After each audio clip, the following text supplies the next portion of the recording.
It is summer. You are barefoot on the edge of the pool. The pavement is burning the feet. The water looks freezing, however, and so your body starts tightening. And it's not because you're weak, but it's because it's built to brace for the discomfort. And this is exactly what pressure feels like. This is what adversity looks like. And how we enter the water really does mirror how we enter any challenge that we are presented. Some flinch, some run and jump, but the elite, they breathe and just dive on in. So today we are breaking down how to build that kind of composure, ones that show up when the things feel cold, when it feels fast, when it's uncomfortable, all of the above.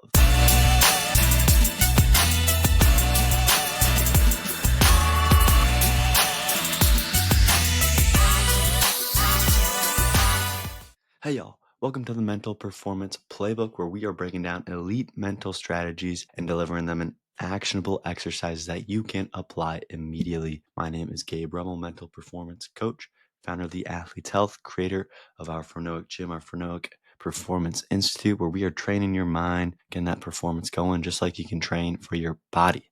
Now, each week we have a theme and we focus on mental performance. And this theme that focuses on mental performance will equip the athlete or the coach or the parent trying to learn to help the athlete with the practical tools, those exercises, like I said, to build the stronger focus, that resilience, that confidence. Now, this week's theme is mental composure under pressure. And we are going to be looking at diving into it just like we're diving in to the swimming pool. Just got back from the pool, was about to put my floaties behind me, about to get the towel out, but let's get into the swim. And firstly, check out this swim method for mental composure. Step number one is standing in the heat, because we're going to break this down by step by step by step by step and how we can then apply this. So when we are first doing anything, that pressure, it's being created by that heat. Whatever the case, if we go back to physics 101, pressure creates heat. Things are transformed through the heat. We got to feel this discomfort. When we feel the pressure, do we flinch or do we face it? Right? That heat of the summer pavement really does represent the stress, the anxiety, the tensions.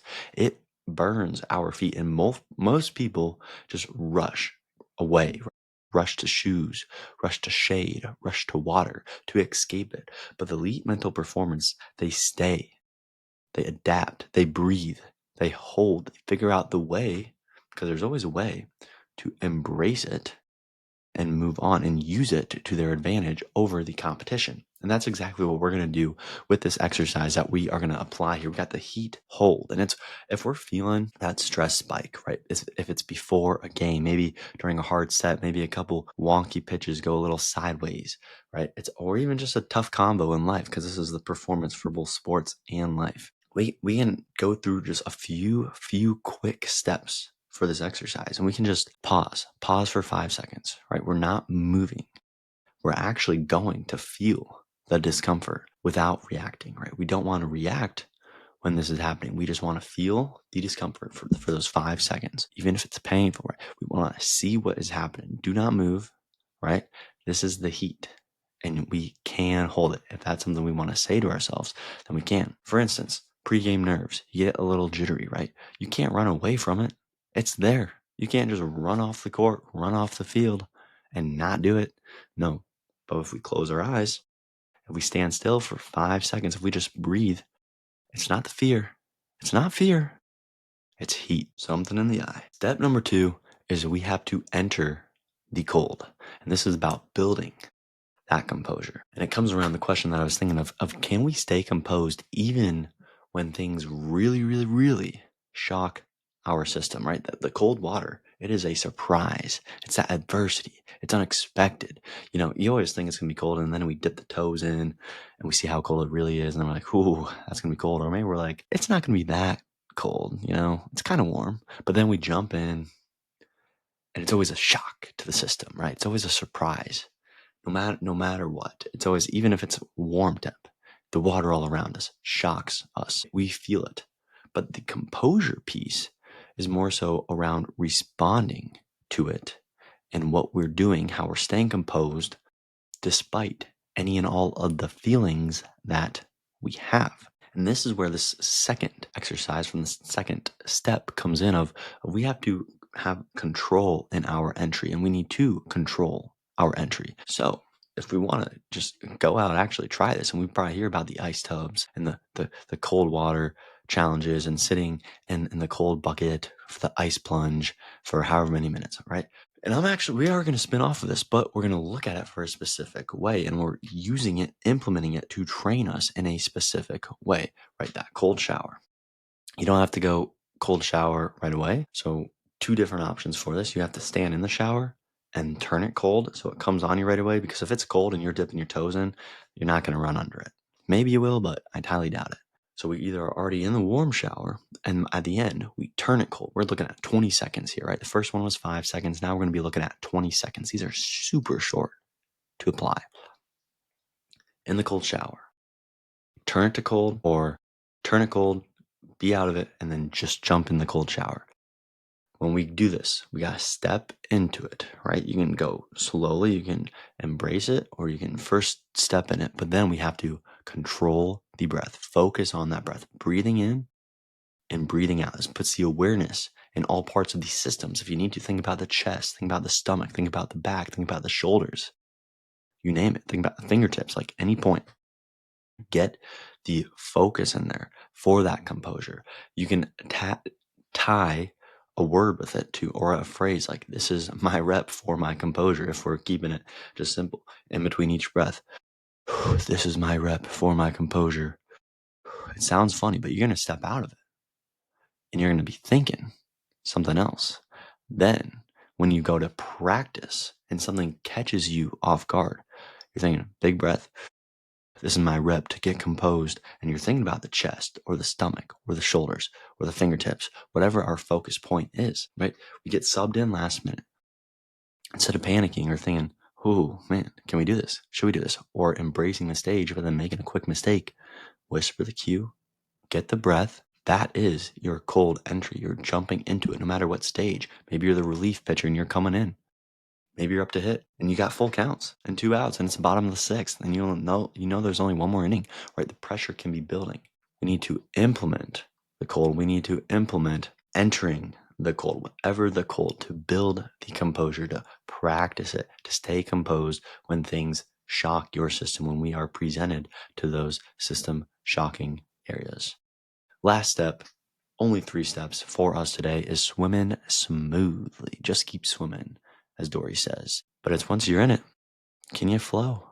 Can you float? Can you keep on moving and grooving? Can you keep going?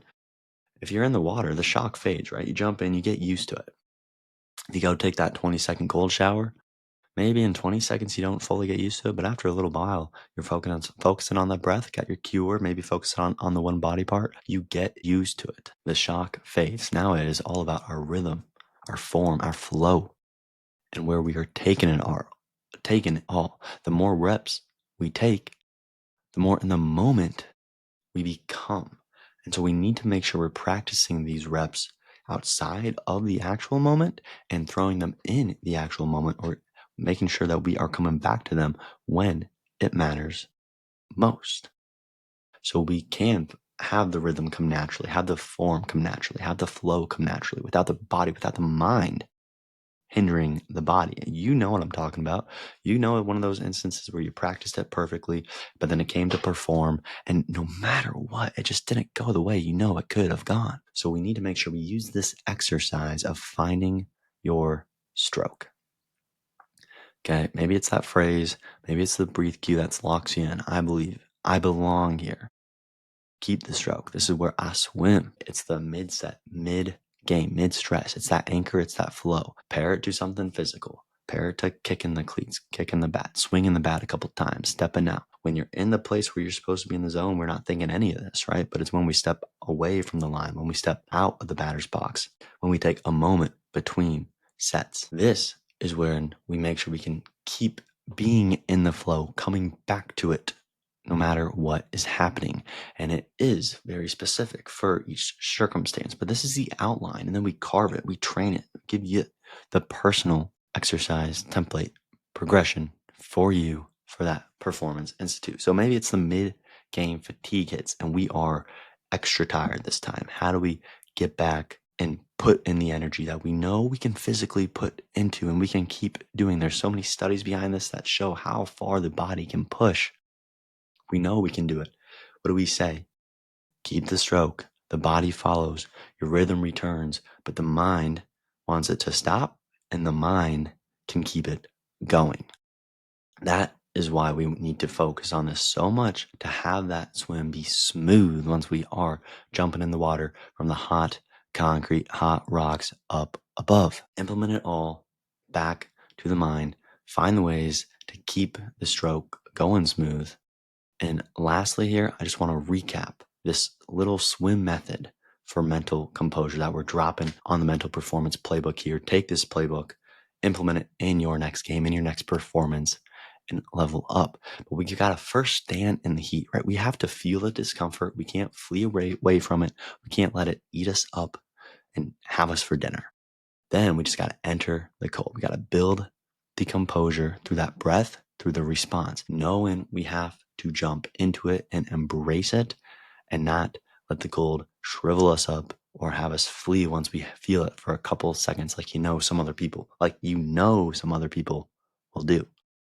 And then lastly, you got to swim smoothly, lock in the rhythm with those repeatable cues that you can use, with those repeatable resets that you can use, with some of the other exercises that we cover on the podcast in the past. But ultimately, we have to train the train the mind like we train the body. We got the reps, we got the rhythm, we got the recovery. Everything that we covered here literally can be used in this hot summer day of performing into a swim or a swimming pool, but it also ties just as much into any of our performances that we are looking at to be that high performer that we know that we can be. That is why we have to focus on the mental game just as much as the physical side, especially when we already have been locking in the physical side and we see it at practice. We know it can be there, but we just have to go exploit it, give it the best shot, and get the mental game to back it up and train that when it is ready.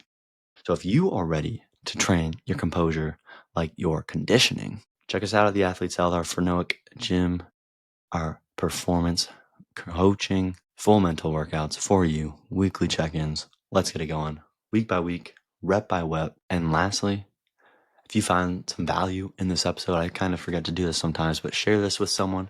I make these every week for the Athlete's Health and for you to listen in, to apply this to your game, to level it up. Give me some feedback too. If you got anything else you want to hear on this, want to share, let me know. But otherwise, I will catch you next week. Peace.